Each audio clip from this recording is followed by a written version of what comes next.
Hi, I'm Claudia Brown Coulter with Pivotal Peace. I'm your go-to mediator for navigating divorce while parenting children with special needs. I'm also a legal document assistant, LDA, based in the greater Los Angeles area. It's step 3, baby. It's Friday. We want you to finish your divorce. And kids are so important. Kids will always keep you connected to your former spouse. So you want to make sure you get this step correct, get this part right, so that when you're off enjoying your post-divorce life, you don't have, these reoccurring PTSD moments in real time of conflict with your former spouse who used to be your spouse, now is your co-parent, because your divorce decree wasn't clear. I need you to have these conversations now. So ideally you are mediating your divorce, or you guys are reaching an agreement together.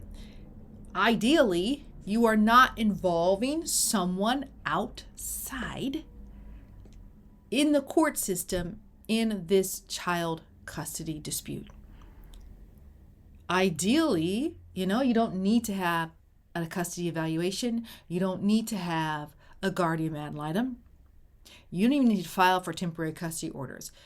You two are coming to an agreement about what this should look like. You've separated, and someone is moving out of the house, or you're both giving up that rental, or you're selling the family home and you're going into separate places. A conversation has to happen about where the kids are going to be. A lot of times a separation might feel temporary. Maybe this is a temporary situation, a temporary separation, to see if you can work on your differences and come back together. Either way, you've got to, usually it turns into permanent. So it could be that this is a situation that's going on for a couple of years before you've decided to file for divorce. You just had enough. You've got to have conversations about where are those kids in the interim. You can have a court rule on that, or y'all can agree. This is what we are going to do. What I do see a lot is people are still living in the same house. They know they need a divorce, and now they're trying to create a custody plan so that when one parent moves out, they know where their kids are going to go and how that's going to play out. That's beautiful. That's really, really important. So when we're thinking about our kids, we're thinking about where they're staying and how long they're staying there. So we're looking at our parenting plan. Now, that's the basic. The basic is just like, what's the timeshare, or how many overnights are they going to be with one person versus the other person, and then using that to develop the child support calculation. It is better to be clear. It is better to pay extra money and take a little bit of extra time because you need an extra session of mediation than to fight things on the back end. I'm pausing for a long time because there are people who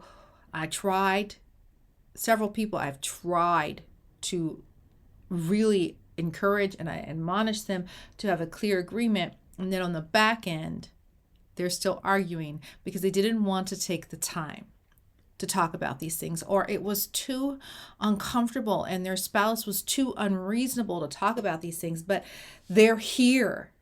Thankfully, that's few and far between. But you're here with me right now, so let's talk about some of the things you need to include in your parenting plan. Some things are enforceable and some things aren't. Saying who they can date, that's not really enforceable unless it's like somebody with maybe they have an alcohol problem, a drug problem, maybe they're formerly incarcerated for a violent crime or something, right? Okay, maybe, I don't know. It's not, a judge is unlikely to enforce, well, you need to wait 6 months until you introduce the children to this new person, or you need to be engaged before you introduce them. The court really doesn't have the ability to enforce those things. However, Reaching that agreement on your own, mutually, you can do that. You just need to know someone may breach that. But if it's entered willingly, it's most likely to be upheld. You guys will usually uphold your mutual agreements. Mediation has a higher success rate of holding and upholding the agreements that people came up with together on their own, as opposed to some higher authority putting it on them. So if you agree to something that is not necessarily court enforceable, but you both feel strongly about that, you should put that in there. And the other thing, basic things, you want to think about your vacation schedule.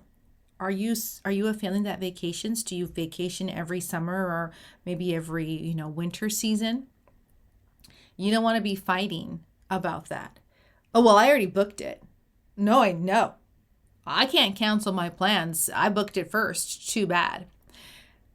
You can have conversations about who gets the right to book first and which years, or how long they have the right to be with the kids for their vacation. And remember, your vacation schedule, your holiday schedule runs on top of your normal custodial schedule. So that's something you should put into your agreement as well.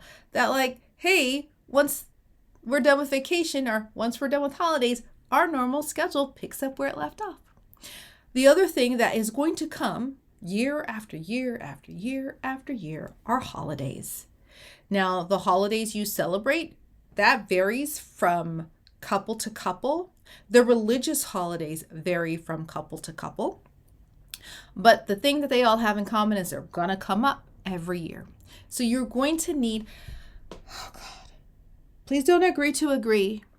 And please don't agree to, we're just going to discuss it every year. You can change your mind every year, but it is so much better to have a roadmap. If you have a roadmap of how Thanksgiving, I'm using Thanksgiving specifically because it is not a religious holiday. So most people in the United States celebrate Thanksgiving in one form or fashion. It's not associated with religion. It's associated with other things. Okay. But if you have a conversation now about how Thanksgiving is celebrated, whether it's, even in odd years or certain days, in the future, if you want to deviate from that and you guys agree to deviate from that, hooray, yay, do it. But if you're in a bad spot where you're not really getting along or you already made plans and then your ex comes in, always last minute Joe, and wants to change their mind, you don't have to, because you're not at their whim. You don't need their permission. It's already written down. This is why you want a holiday schedule. You can always deviate if you need to, but it prevents conflict because it's already written down. Some people get really into the weeds of things where they every Monday holiday they address. Okay. Other people only address Christmas and Thanksgiving. And I think the balance is somewhere in between. Not every little holiday, but not just the two major holidays. There are other holidays in the calendar that are not as minor, but also not as major as the other ones. This should be addressed. Okay, and a lot of those are your religious holidays, and it's about how you practice. And if you had an interfaith marriage, that is a conversation that really needs to be mediated about what holidays are we going to honor. I actually had a mediation breakdown because a gentleman was Jehovah's Witness and he was willing to agree to everything. But when his soon-to-be ex-wife wanted to let the kids put on a Halloween costume and go trick-or-treating, he let them celebrate every holiday, but not that one. And mediation ended. He did not budge. They had to go to court. I don't know what happened. So just be prepared. If this was an interfaith marriage, it's going to be choppier. The waters are going to be a little bit choppier for things that have to do with religion. The most important thing you need to do is you need to delineate what days the kids will be with you and what times. Some people say 3 p.m. In practice, here's what I've seen that works best is having a morning exchange time, not an afternoon exchange time. So if, let's say that it's Tuesday and Tuesday is your day to pick up the kids. Well, if it is 3 o'clock is your time, but the kids get out at noon because it's parent-teacher conferences, it's not your time to pick up the kids. You're not legally supposed to pick up the kids. Or if it is the summertime, then you don't get the kids until 3 p.m. The morning is better because then it just is like, okay, if school is taking another holiday or it's a minimum day or something like that, I know that it's either until the start of school or 9 a.m. The other parent, they're going to drop them off at school, and then when their school gets out, I'm going to pick them up. Or my time is done at when I drop them off at school or 9 a.m. is the school year, so I'm dropping them off at school. My custodial time is done. The school may still call you because little William threw up. Okay, you're still their parent. I did have a couple who really liked the 3 p.m. time. They really liked that 3 p.m. time. And I questioned them on it, and they were like, but this works best for our lifestyle. This makes sense for us. And it made sense with how they thought and how they ran their lives. Then that's what they needed to do. And that was the right plan. As a mediator, I'm going to give you tips and tricks. I'll tell you what other people have done. But ultimately, this is your plan. This is your decision. This is your life. You have to live with it. I had others who were like dividing the custodial time and like subtracting the school hours. So they weren't looking at overnights. They were looking at like hours in the day. And I was like, I can't even read this chart you made. Like, my brain hurt. Don't overcomplicate things. Don't overcomplicate things. When, though, it comes time to write your agreement down, do not be vague. Don't go through all the work of mediating agreement and hashing out these very important details and just say we are going to agree, or we're going to institute the custodial schedule we already have running. No, please don't do that. Write it down. Guess what happens if you've written it down and you've never had a conflict? Nothing. Hooray. Guess what happens if you don't write it down? You are going to have conflict because it's going to be unclear. And how is the court going to enforce that unclear agreement? What is the cop supposed to do when you call them and your agreement is so vague, nobody can read it? So when you get to finalizing your divorce, I encourage you to create language around where at minimum, where they're going to be during the week. Create some sort of language around that so that they know that every Wednesday and Thursday they're with parent B, and every Monday and Tuesday they're with parent A, and every other weekend, Friday, Saturday, Sunday is switched. And they exchange them at 9 a.m. on Monday morning or at school. Clarity, so that if any old Joe walks up on the street, they could read it and understand, oh, it's Monday? Oh, they're supposed to be with parent A. I don't understand all this other legal jargon, but that was written in plain English. I can read that.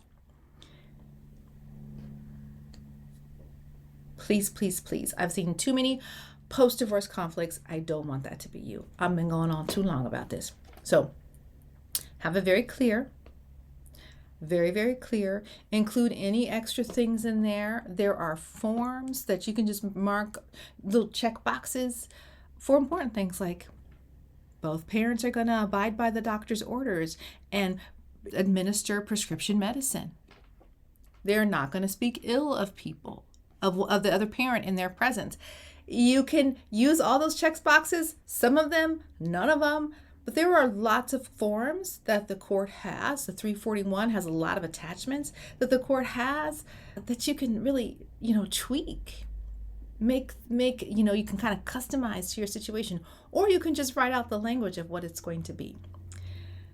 The most important thing, if you get nothing else from this video, this is what I want you to take with you.